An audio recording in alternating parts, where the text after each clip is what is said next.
dan jenayah gitu juga. Sehari dua ni orang sibuk sangat dengan masalah hudud tuan-tuan. Sibuk sangat, sakit kepala dengan masalah hudud ni. Ada kata hudud zalim, ada kata hudud ni kena orang Islam sahaja, orang tak Islam tak kena. Tak hudud ni zalim macam-macam, hudud ni sikit sangat. Yang kita takut sangat bukan kita lah, kita tak termasuk. Yang kamu bukan kita Kalau kita termasuk saya tak termasuk. Kamu takut sangat tu kenapa? Hukum hudud ni bagi orang yang salah, orang jahat baru kena hudud. Orang tak jahat tak kena hudud. Apa buat benda takut sangatnya? Yang takut sangat hudud dia orang jahat. Itu senang nak jawab pertama. Dah, memang tuan-tuan hukum hudud ini Allah takdirkan kepada orang Islam. Orang bukan Islam tidak terlibat dalam hukum hudud, tapi terlibat dalam hukum lain. Itu kena faham. Kalau dalam persoalan zina, hukum hudud tuan-tuan, kena pada orang Islam. Orang bukan Islam mungkin tak kena hudud, ada hukum lain. Kita ada hudud kisah ta'zir. Yang hudud orang-orang yang berzina tuan-tuan, yang belum kahwin 80 rotan, yang sudah kahwin kena rejam. Nampak tak? Orang bukan Islam tak apa, ada hukum ta'zir. Yang 80 rotan okey, kena orang Islam katakan. Orang bukan Islam kena pemerintah fikir. Pemerintah kena buat kajian. 80 tak boleh, hukum hudud mungkin boleh 81. Kan boleh juga kena rotan. Tak bebas tuan-tuan. Kalau kita sedap lah orang kafir, itu sebab nak faham. Hukum hudud dia tak kena orang kafir, hukum lain kena.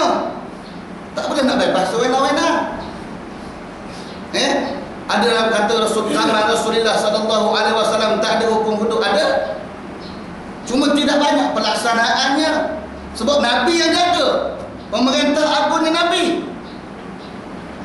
Kita ni nak faham hukum taksir, apa benda hukum taksir. Dah. Persoalannya nak fikir hukum taksir itu siapa? Siapa yang selayak? Pemerintah yang layak fikir. Pemerintah ngerti ataupun tidak hukum taksir. Itu persoalannya. Nampak tak? Hukum hudud tuan-tuan zaman Nabi berlaku. Peristiwa Ma'is al-Aslami dengan Al-Ghamidiyah. Cerita berlaku zaman Rasulullah. Mengaku dia berzina, dia mengaku sendiri. Minta apa? Hukuman dengan Nabi, bersihkan aku ya Rasulullah. Nabi kata balik dulu. Datang Nabi. Balik dulu. Biar awak ada apa? Mengandung dulu, lahir dulu, datang lagi. Hatta Nabi kata pada para sahabat, Ma'is ni betul ke tak betul? Anak buat. Bukan ada orang macam tu, bukan mana Nabi nak melepaskan hukum hudud. Nabi nak confirmkan betul pasti ke benda itu berlaku. Tengok tuan-tuan, hasil daripada tarbiyah Nabi. Orang tak nak dosa, tak sanggup ada dosa dengan Allah Ta'ala, akhirnya dihukum, direjam. Bukan sekali itu Yahudi tuan-tuan pernah jumpa Nabi. Pernah jumpa Nabi supaya Nabi jatuhkan hukuman hudud. Dia tak sebut hudud, Nabi jatuhkan hukuman.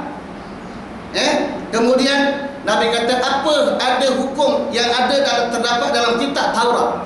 Baca kitab Taurat tu, buka kitab Taurat. Aku nak tengok apa yang ada hukuman dalam kitab Taurat. Orang-orang Yahudi buka sampai kepada tempat jatuh rejam, ditutup dengan tangan. Perangai orang Yahudi ni nipu tuan-tuan. Yang dari kata kena luar negeri, pecah macam-macam adalah dibaca dalam kitab Taurat, dalam hadis ni tuan-tuan. Sampai kepada kena rejam tu ditutup dengan jari. Dia kata angkat tangan kamu. Dalam itulah menunjukkan kena rejam. Rasulullah rejam orang Yahudi ni. Ini yang berlaku zaman Rasulullah. Cuma tak banyak berlaku. Sebab Rasulullah jaga. Sebab zaman itu bukan zaman fahsyat dan munkar. Dan persoalannya bukan persoalan sikit banyak tuan-tuan. Ulama dah jawab persoalan, cuma saya nak ulang-ulang, bukan soal sikit, soal banyak. Kalau kita bawa kereta tuan-tuan, apa yang besar pada kereta kita? Kursi dia tu, sofa dia tu, tayar dia tu besar. Yang sikit jangan buang tuan-tuan. Cuba balik dengan buka skru pada tayar, tak tengok. Skru sikit je, buka 2-3 skru. Sebab skru yang kecil pada tayar tu. Buang skru sebab kecil. Sikit je, takkan jadi rosak kereta buang skru dah. Jalan kereta tanpa skru tengok. Lepas mana ni? Ustaz Rida tu telah buat tengok. Ada boleh lepas dak rumah dia. Rumah dia mungkin dekat, boleh lepas dak kekuatan kritis kosmo lepas dak. Bawa 180 yang laju sangat. Ada kecil je sebab skru yang tak ada. Habis tak imannya kita tuan-tuan. Dah, kereta dengan sebab tak ada kunci je boleh jalan kereta tak ada kunci. Boleh, itu kena jadi apa? James Bond lah. Dah, buka sana buka sini boleh jalan juga. Tapi perlu kunci. Walaupun sikit. Persoalannya bukan sikit. Yang kadang-kadang sikit tu ulama buat contoh. Contoh kalau abuk masuk mata sikit je tuan-tuan, kita nak biar je. Sikit abuk ada di dalam mata dah. Bila abuk masuk dalam mata tuan-tuan, kita akan cepat.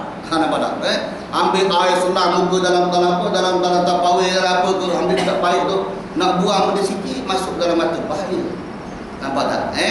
Mesti ada sikit, ada banyak. Memang hukum uduk dia tuan-tuan melibatkan 2-3 perkara, dia 5, 6 ataupun 7 perkara. Saya kata ulama yang terlibat dalam hukum uduk banyaklah cerita lain. Hukuman lain, hukum Islam lain. Yang kenapa selalu ramai? Kawan-kawan saya di pihak ustaz-ustaz dan ulama-ulama hati-hati dalam menjawab persoalan ini. Kita tidak kata ulama ni betul, ulama ni betul. Kadang-kadang mereka membahaskan betul. Persoalan ini kita jangan menidakkan hukum tu ada. Rugi kita, para ulama sekalian, para ustaz sekalian, rugi kita. Dah, lebih baik ada hukum daripada tidak ada. Persoalan zaman Rasul tak banyak dijalankan, tak mesti hukum tu tak ada. Persoalan yang sekarang kita tak ada lalu. Kalau kita katakan begitu, kita tak ada. Nampak tak? Tuan tu dalam soalan syariah.